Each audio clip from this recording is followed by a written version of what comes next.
তরমুজের জুস খেয়ে শরীরটা ঠান্ডা করে তারপর হচ্ছে রান্নার কাজে দাঁড়াবো। আসসালামু আলাইকুম সবাইকে, কেমন আছেন সবাই? আলহামদুলিল্লাহ আমরা ভালো আছি। নতুন আরেকটি ভিডিও নিয়ে চলে এলাম। পুরো ভিডিওটি দেখার জন্য অনুরোধ রইল। গরমের কথা আর নতুন করে কি বলবো, সেটা তো বলার আর কিছুই নেই, সহ্য করতে হবে, কোনো উপায়ও নেই। সকালের খাওয়া দাওয়া শেষ করে এখন ভাবছি একটু ঠান্ডা ঠান্ডা তরমুজের জুস খাবো। আমার ব্লেন্ডার তো নষ্ট হয়ে গেছে, তো ভাবলাম গ্রেটার দিয়ে গ্রেট করে তরমুজের জুসটা বানাবো। যেহেতু তরমুজ নরম, মানে ঘষা দিলেই হচ্ছে পানি বের হয়ে যাচ্ছে, তো সেই জন্য হচ্ছে একটু গ্রেট করে একটু চিনি দিয়ে কিভাবে বানালাম তো দেখলেন। জুসটা বানিয়ে নিলাম, আমি একটু খেয়ে বাকিটা ফ্রিজে রেখে দিয়েছি, কারণ বাইরে যে পরিমাণ গরম, রাইয়ানা বাবা আসার সাথে সাথে যদি একটু ঠান্ডা ঠান্ডা জুস দিই তাহলে অনেকটাই ভালো লাগবে। তো এখন একটু শশাও কেটে নিচ্ছি, আমি আমার ছেলে খাবো ঠান্ডা ঠান্ডা শশা। তো এখন কিন্তু রাইয়ানা বাবা চলে এসেছে, আর আসার সময় আজকে মাছ নিয়ে এসেছে। আজকে অনেক তাড়াতাড়ি এসেছে বাইরে থেকে, এত গরমের ভিতরে বাইরে আর দাঁড়ানো সম্ভব হচ্ছিল না। তো এই মাছটা তো আজকে রান্না করব না, এটা ফ্রিজেই রেখে দেবো আস্তে আস্তেই। আর হচ্ছে ওকে একটু জুসও দিয়ে দিলাম। রান্না করতে এসে দেখি কারেন্ট চলে গেছে, আর কারেন্ট গেলে তো আমার রান্নাঘরের অবস্থা অনেকটাই খারাপ হয়ে যায়। মানে কি রান্না করছি নিজেই দেখতে পাই না, এরকম একটা অবস্থা। তারপরেও রান্নাটা করে নিচ্ছি, নয়তো এখন রান্না না করলে দেরি হয়ে যাবে। তো জানালার পিছনের জানালাটা একটু খুলে তারপর হচ্ছে রান্নাটা করে নিচ্ছি। তো এখানে এক পাশে মাংস বসিয়ে দিলাম ভাজার জন্য। ছেলের জন্য মাংস রান্না করব কয়েক পিস আলু দিয়ে, আর আমাদের জন্য রান্না করব পাঙ্গাস মাছ আলু দিয়ে। তো সাথে কয়েকটা বেগুনও দিয়ে দিব, কারণ 2-3টে বেগুন ছিল ফ্রিজে, দেখলাম অনেকটাই শুকিয়ে গেছে।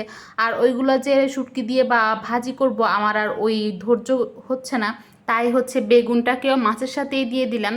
আর রান্না করার পরে আজকে রাইয়ানা বাবা খাওয়ার সময় বলছিল, এগুলা কি রান্না করেছো, একটার সাথে তো একটা আমি মিল পাচ্ছি না, মানে খেয়ে বুঝতেই পারছি না এখানে বেগুনের দরকারটা কি ছিল।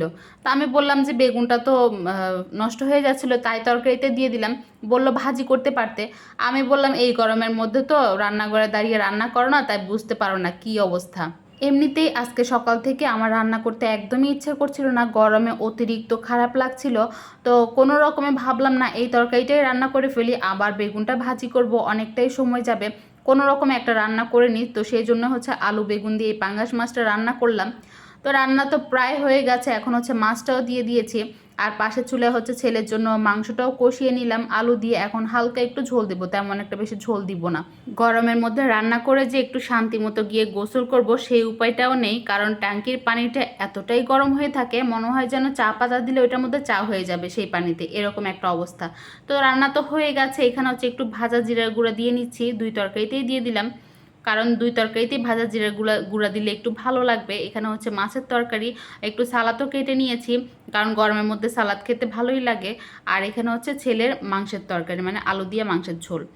তো এখন হচ্ছে সন্ধ্যাবেলা, ভাবলাম একটু বুট ভাজি করি। রাইয়ানা বাবাকে জিজ্ঞেস করলাম, ও বললো খাবে না, গরমের মধ্যে বুট ভাজিও খেতে পারবে না। রোজার মধ্যে যে বুটটা আনা হয়েছিল সেটাই কিন্তু রয়ে গেছে, তো এটা আমি গতকালকেই সেদ্ধ করে রাখছি, গতকালকে আর ভাজা করা হয়নি, মানে ভুনা করা হয়নি। আমার অনেকটাই খারাপ লাগছিল সন্ধ্যাবেলায়, তো ভাবলাম না আজকে একটু ভুনা করে নিই, যেহেতু ফ্রিজে আছে। আলুটা আমি দেইনি সিদ্ধ করার জন্য, আলুটা হচ্ছে কুচি করে কেটে দিয়ে দিলাম।